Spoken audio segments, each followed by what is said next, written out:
Gracias por continuar con nosotros en la mañana de este jueves 23 de mayo. Y ya estamos en la entrevista central con el sociólogo César Pérez. Muchísimas gracias por estar con nosotros nuevamente. Bienvenido. Gracias por la invitación. Sí, bueno, y hay que agradecerlo doblemente porque bajo agua fue que Sí, llegó. sí, sí. Sí, Y, bueno, y ojalá no me tenga que ir.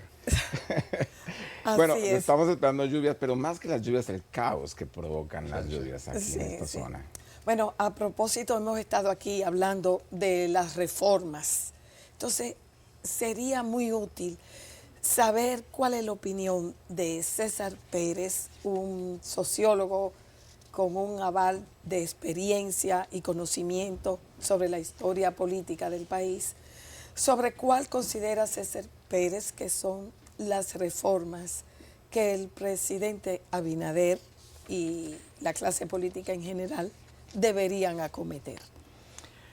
Bueno, son realmente muchas, pero yo pienso que podría comenzar en profundizar las 12 reformas que él había anunciado al inicio de su mandato que termina ahora. Esa reforma está, en primer lugar, la reforma fiscal. Me parece que es una reforma que debe acometerla y la va a acometer de inmediato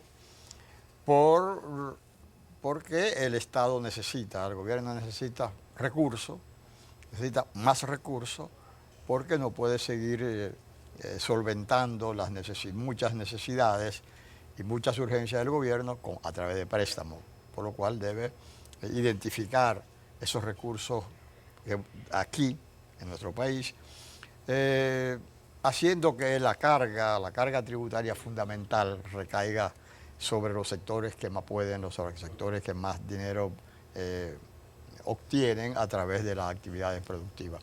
Creo que es una reforma fundamental.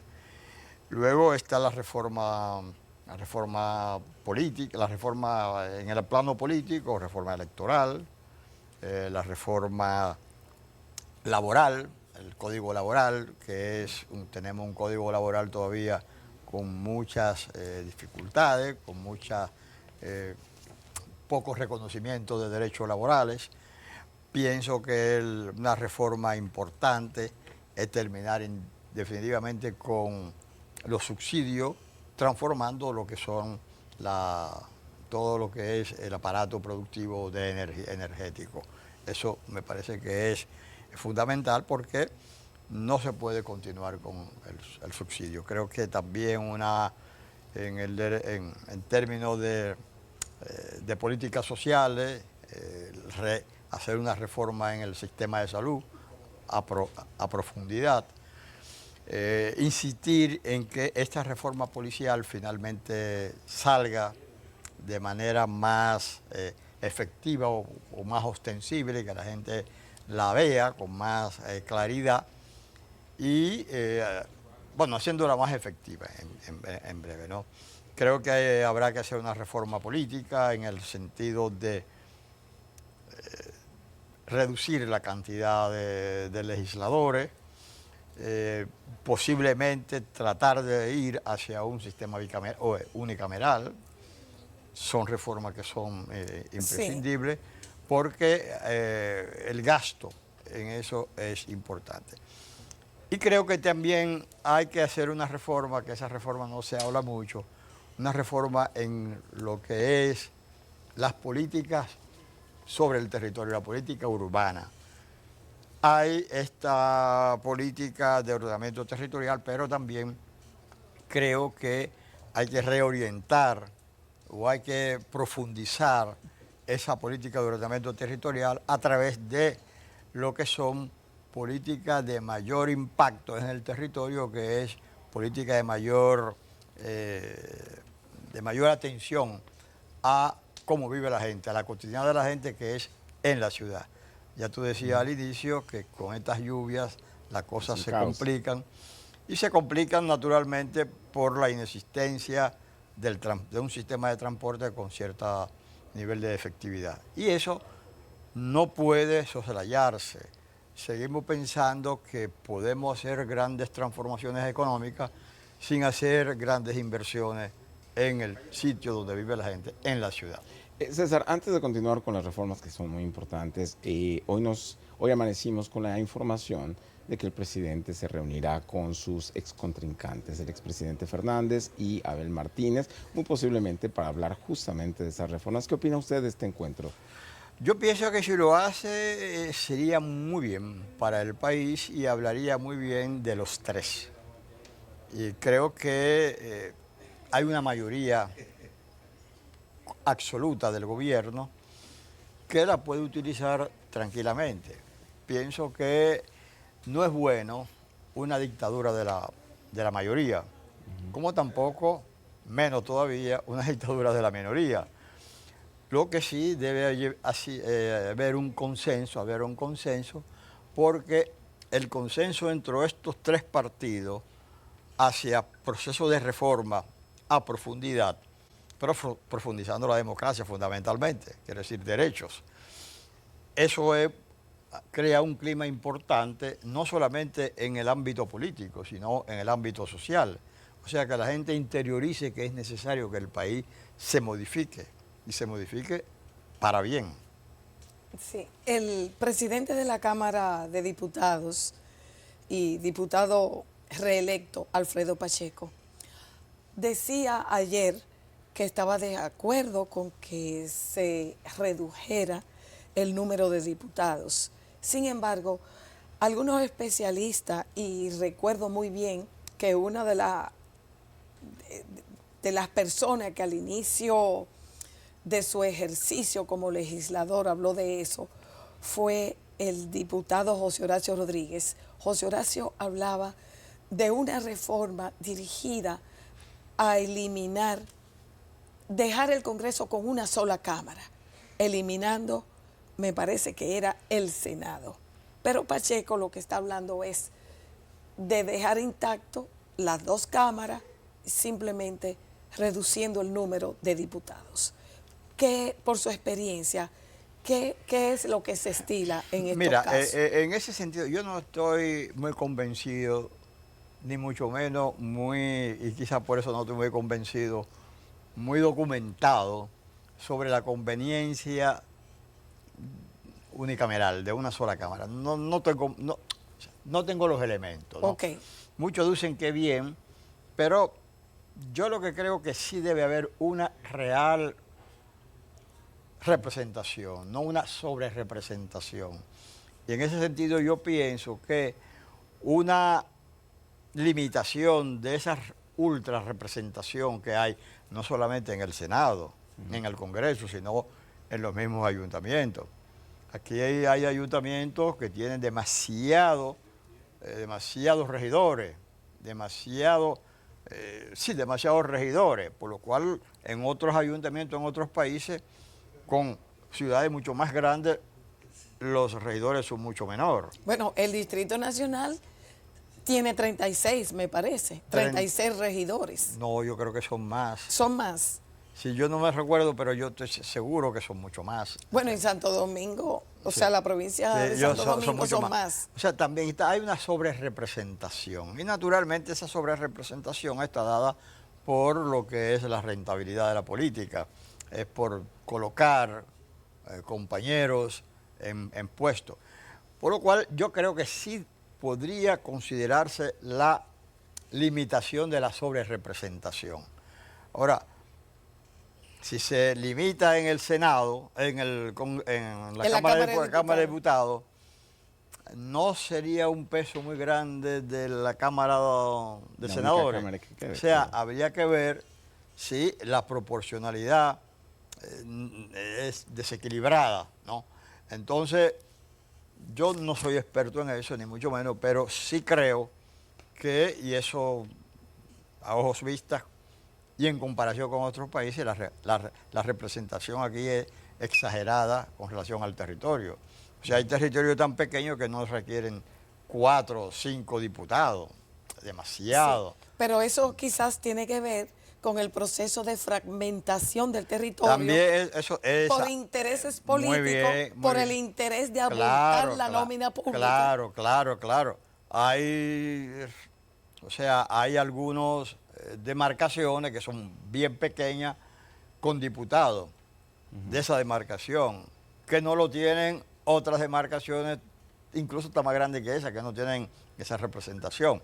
Por lo cual, eso, como tú muy bien apuntas, Ana Betila, esa ultrafragmentación que crea muchas provincias, que crea muchos municipios, da pie a que haya muchos senados, muchos diputados.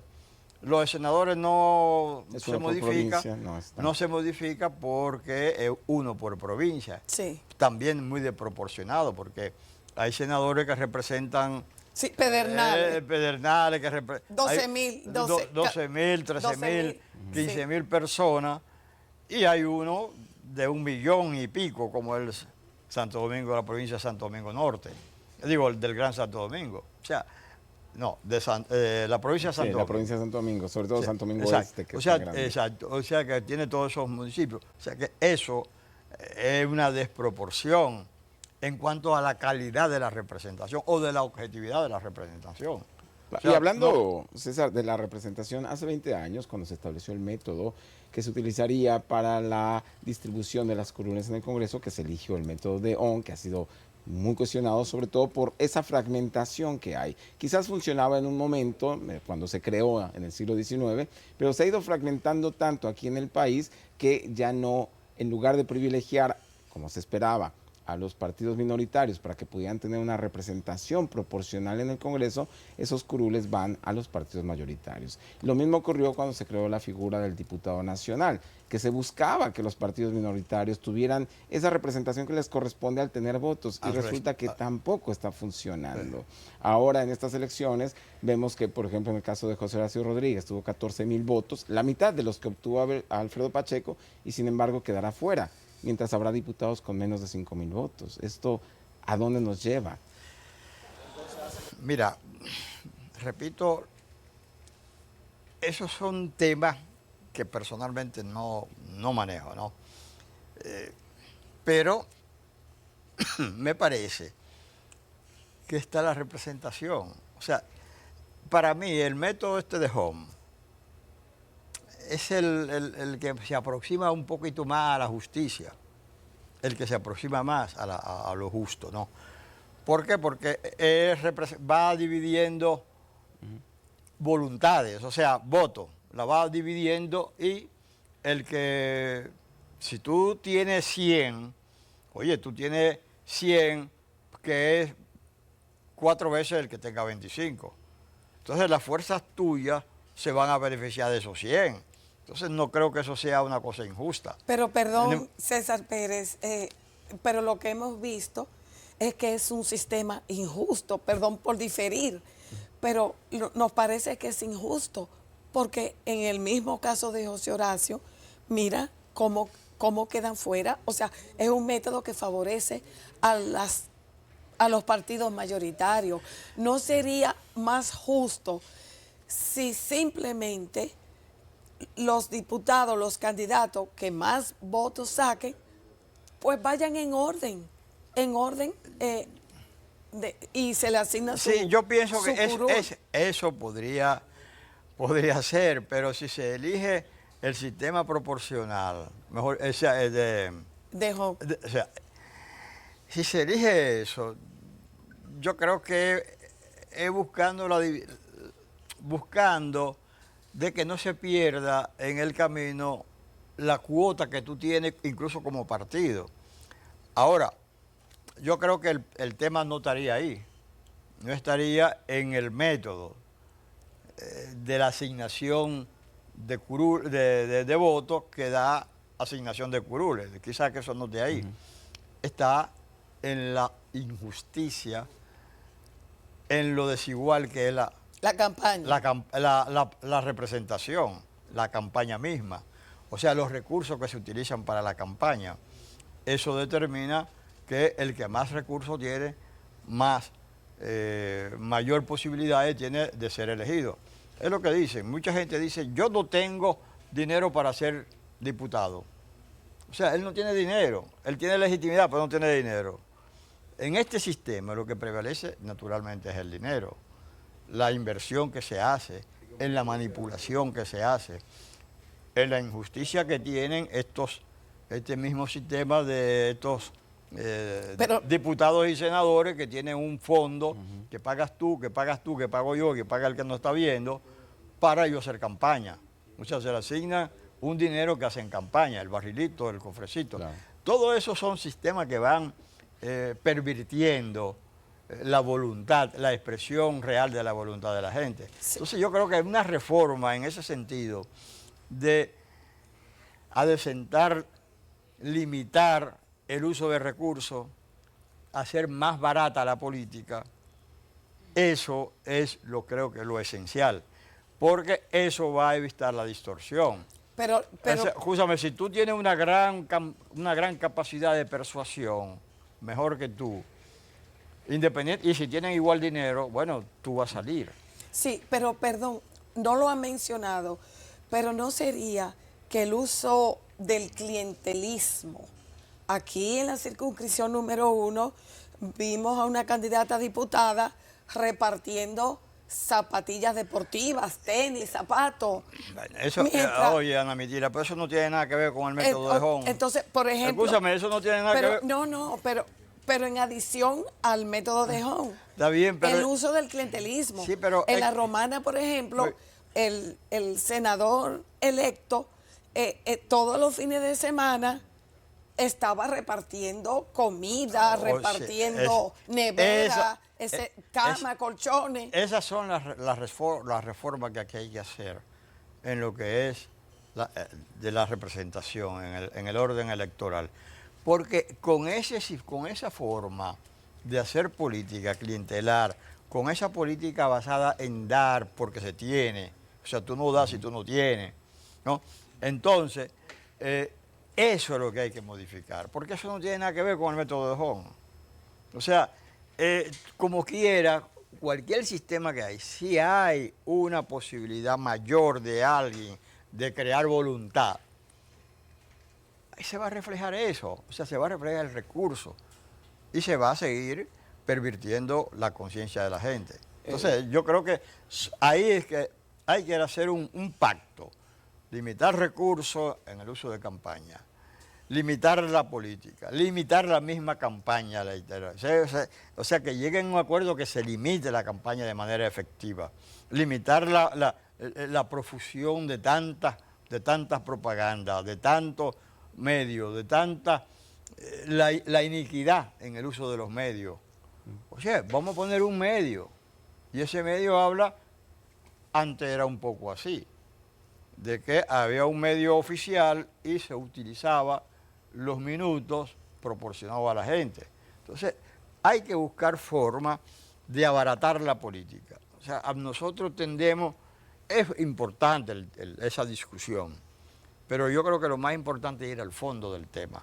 Sí, y qué bueno que toca el tema del uso de recursos, porque me gustaría conocer su opinión. Ayer lo vimos, aunque lo sospechamos siempre, cómo se negocian candidaturas, pero la revelación que hizo el señor Rafael Domínguez Trujillo en una entrevista, en un programa que se transmite de hecho por un canal de YouTube, de que su candidato, como él no podía ser candidato a la presidencia, eligieron a una persona a través de una transacción económica, y esta persona, el señor Roque Espaillat, ahora le está reclamando $750,000 como pago por haber obtenido más del 1% de los votos. Me gustaría conocer. Bueno, habría que ver, porque tenemos la versión del nieto de Trujillo, pero habría que ver la versión del señor llamado cobrador, la Roque versión que él da. Que parece que O sí sea, cobra. Exacto, a ver, pero yo no dudaría de que haya esas negociaciones de orden monetario, porque no va a sacar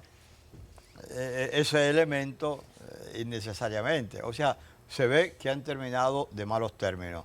Y no me sorprende que terminen en malos términos, dado lo que han exhibido todos los dos en su vida pública. Claro. Sí. Y otro tema, perdón, Sí, Ana, sí. que me gustaría que tocáramos, que usted sí conoce bastante bien, es el tema de la violencia, la delincuencia. Uno de los temas que, de acuerdo con las encuestas, es lo que más preocupa a la población, además, por supuesto, de la inflación y la carestía. Pero yo no lo vi reflejado en los discursos de ninguno de los candidatos, incluido el presidente de la República, que tiene su proyecto de reforma policial, pero el fondo de la criminalidad, que tiene que ver quizás con la inequidad, que tiene que ver con la falta de oportunidades y también con la presencia del narcotráfico, no la he visto reflejada en programas Pero yo de la pienso que administración. eso se debatió y se debatió bastante, incluso se debatió en el debate presidencial de los tres candidatos más importantes en términos de votos. Y incluso hasta se contrastaron Cifras. las cifras, por lo cual yo creo que en realidad se difundió. Cómo se difundieron muchas cuestiones que realmente yo creo que se reflejaron en los resultados. Sí, volviendo otra vez a las reformas políticas, en lo que tiene que ver con la ley electoral. Esta vez 34 partidos participaron en las elecciones. ¿Tiene alguna propuesta acerca de los partidos minoritarios que en cada elección se alían con el que va a ganar? O sea, veíamos el fenómeno con el Partido Reformista, se aliaban al Reformista, después se aliaban al PLD y ahora se alían al PRM. Mira, yo no creo que legislar sobre eso no es el punto. Eso no se termina. O sea, ¿usted no cree que se limpiaría un poco el panorama por ley, si se le retira la personería jurídica? No por ley. Yo creo que lo que hay que abaratar la política. ¿Por qué todos estos candidatos pequeños incursionan en la vida política? O estos partiditos pequeños. Naturalmente porque tienen beneficios. Un sistema de transparencia, un sistema de cómo se asignan los recursos, podría terminar con eso. O sea, usted accede a un puesto, la carrera administrativa. O sea, yo no le puedo limitar los puestos que son de confianza o lo de libre designación. O sea, hacer efectivo de que usted no puede absolutamente nombrar una persona porque le dé la gana. O sea, en Estados Unidos, por ejemplo, el presidente tiene pero muy limitado la capacidad de nombrar, porque se nombra por el mérito, no se nombra por el mérito de competencia, no por las banderas que usted levantó, ni cuánto la agitó. Entonces yo creo que eso, si se abarata la política, tú eres candidato a diputado o eres un tránsfuga. ¿Por qué tú eres tránsfuga? Por los beneficios que vas a tener.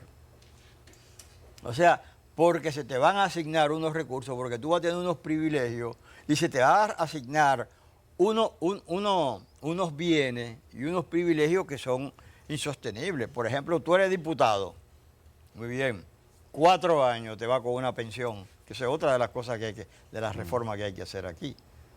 Una reforma del sistema de pensión, una reforma del sistema de seguridad social. Entonces, si tú llegas a una Cámara de Diputados, una Cámara de Cuentas, tú te retiras con tu sueldo por 4 años de servicio. Y gente que dura 40 años de servicio y dando servicios de verdad, se retira con 50.000 pesos, con 40.000. 30.000. O sea, yo tengo una pensión de 50.000 pesos. Bueno, y me parece que uno se ha batido por muchas cosas y ha estado en muchos callejones, en muchas cosas, y convenciendo a la gente con un montón. Y la pensión de uno es 5 veces, 10 veces menor que alguien que duró 4 años en un puesto. Eso es injusto. Claro. Entonces yo creo que eso es, cuando se terminan esos privilegios, podría pensarse en que esos partidos se van a limitar. ¿Y por qué en otros países hay menos? Sí. Sí. César, me gustaría conocer su opinión sobre el nivel de abstencionismo que se registró en estos comicios, que sabemos fue una marca récord, 45% en el nivel presidencial. Hay diferentes indicadores, pero me gustaría saber cómo interpreta usted este número. Bueno, el abstencionismo es un fenómeno mundial. El abstencionismo, muchas veces nosotros pensamos como isla y no nos Sí, damos no cuenta somos que, únicos. que estamos muy insertos en el mundo, ¿no? El abstencionismo es... Aquí el abstencionismo ha venido creciendo, pero en Chile ha llegado a niveles alarmantes de uno de 30, de vota un 70%, vota un 30%, un 36%. O sea, alarmante. Y Chile es una sociedad Más informada, mucho más avanzada en términos de productivo que nosotros. Entonces, eso realmente, ese abstencionismo está en un fracaso del sistema. O sea, un sistema que no garantiza el futuro de la gente, una gente que va valorando, que va viendo, la población va viendo que pasa el tiempo y las incertidumbres hacia su futuro siguen cada vez más preocupantes. Por lo tanto, la gente se va abstrayendo un poco Es que de los la problemas política. básicos no se resuelven. Y también supongo. cambio de época. Ya los tiempos de los grandes líderes que arrastraban grandes masas a votar, la polarización, ya ese tiempo han cambiado y la gente cada día más se retira más de la política y eso es un fenómeno que no tiene ninguna otra salida que no sea una modificación del sistema, que el sistema pueda dar a la gente lo que la gente entienda que necesita. Por ejemplo, en los municipios, la gente vota menos. ¿Por qué? Porque se siente mucho menos, la esperanza es menor, y además porque palpa mucho más claramente la ineficiencia en el manejo de los servicios, la ineficiencia en crearle una vida, una cotidianidad más o menos vivible, y la gente se va absteniendo. Entonces, yo creo que en el fondo está en una decepción de la gente, una desafección de la política, motivado por que no se siente representado, que no siente que es una mejoría, no siente una mejoría, y más que en una mejoría, una certidumbre del futuro. Y un nivel tan alto de abstención deslegitimiza de alguna manera a la administración pública, en este caso al presidente de la República, le quita legitimidad al presidente de la República, porque estamos hablando de que solamente el 30% del electorado votó por él. Eso es preocupante, eso es realmente preocupante, pero yo repito, en Chile dijeron, bueno, va a ser obligatorio, y aquí hay voces que dicen que la gente vote de manera obligatoria, pero eso no lo resuelve, ¿no? Y la gente puede votar, pero sigue ausente de la participación. No hay sostenible ningún proceso de recambio, de reforma, sin participación de la gente. No es posible. Y la gente participa cuando entiende que el proyecto o las medidas en gran medida le favorece. Mientras la gente no sienta que su futuro está más o menos organizado. Por eso la juventud de 40 hacia abajo se aleja más de la política que las personas de más de 40 que tienen la vida un poquito más resuelta. El joven siente mucho más incertidumbre, porque el de más de 40 ya ha acumulado. Después de 50 ya tú has acumulado, ya tengas tu apartamento, tu cosa, tu futuro está un poquito más seguro. Un joven que se gradúa y no sabe si va a tener trabajo es una incertidumbre. Y el sistema no se lo garantiza. No aquí en este país, en general, porque nosotros tendemos solamente a ver en este país. En general es así. La desafección política a nivel mundial de jóvenes, de la fracción más joven, es ostensible, es grande. ¿Pero por qué? Porque es una quiebra del sistema. Es un sistema que no incorpora, no incluye, excluye, expulsa. Entonces, mientras tengamos ese sistema, tendremos esos problemas de que vota una cantidad muy exigua de gente, incluso por el que va a representar el país. Sí, perdón, la diputada Rafaela Alburquerque está contestando a los comentarios que hiciéramos sobre cuando ella ocupó la embajada, la En Taiwán. representación de Taiwán y al mismo tiempo continuaba como diputada. Ella está diciendo que había que pagar los gastos fijos y se hizo. Había que limpiar de deudas antes de entregar y se hizo. Yo puedo estar con mi frente muy en alto y con todas mis pruebas en las manos ir a los tribunales. Ojalá que la doctora Alburquerque estuviera aquí con nosotros Sí, en pero los es próximos que- días. Es Sí, que- ojalá que, Sí. creo que nunca ha venido desde hace ya varios Pero- años. Ella o sea, tiene mucho tiene tiempo mucho sin tiempo que no venir. viene. Así que Muy sería... bien, ella puede haber Claro. pagado todo. Así que la invitación está Ella para pudo la haber diputada pagado Alburquerque. todo, pero lo que nosotros estamos diciendo es que a los diputados se le da para la habichuela con dulce de Semana Santa, se le da para el Día de la Madre, ahora en mayo, finales de mayo ya deben estar toda la caja y la cosa, se le da para Navidad y se le da un peso, me parece que es por habitante. O sea, cada nosotros tenemos que pagar a eso. Entonces, eso es lo que estamos hablando, de ese privilegio. No estamos hablando de la señora Alburquerque, ni mucho menos.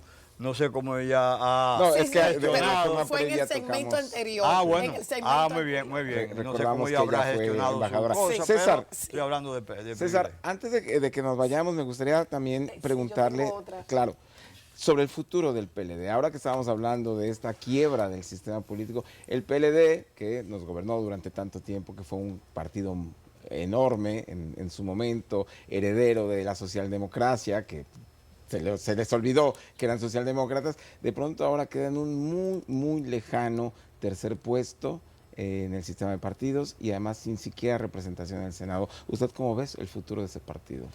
Bueno, se ve ominoso, se ve oscuro realmente.